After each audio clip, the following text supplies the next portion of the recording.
I can also create calendars for each of my classes or each of my topics that I'm teaching. This can help keep students up to date with both what is the homework, what are upcoming events within the class, or even what are we covering within the class that day and when are tests and quizzes. To do so, I go under my calendars and click Add.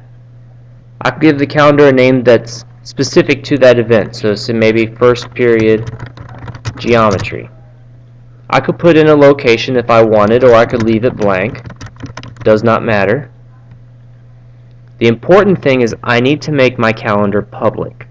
Now you may have an option here that says make this calendar public for Asheville High School, and that's okay if you want to use that. If you have to use the make this calendar public, that's perfectly fine as well. All you're sharing is events on the calendar. No one can edit it or use it in any other way. So I click Create Calendar, click Yes.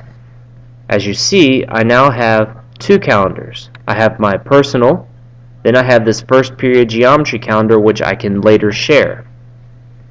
Now if I want to add events, say on the 17th of November, I have an event coming up. That's the Chapter 4 test. I can call it that. I could put in a time if I wanted to. As you can see, they give you an example of things you can write in. The big thing is I want to make sure that I add this to the first period geometry calendar, not my EADOV. So as I build calendars, I need to always make sure that I'm marking it on the correct calendar right here. If I need to add additional information, I can always click Edit Event Details and I can put in descriptions. So then I create event. I can click again, I could add more things, I could do it for every calendar I would need to. Now the one thing to recognize is that right now we have different colors for each of these calendars, so that anything that's for EADOV shows up in red, anything that's for first period geometry shows up in this purple color. If I wanted to change colors, I can click on the drop down, and right here I have all these different colors I could change it to. So maybe I want it to be that.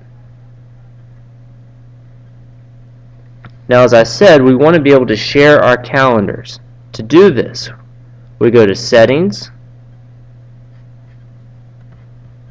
and down at when we click on the actual calendar we want to deal with, which is my first period geometry, if I scroll down to the bottom, I have this part called Calendar Address. If we're just using PC computers, all I need is this XML. If I click on it, it's going to give me a hyperlink.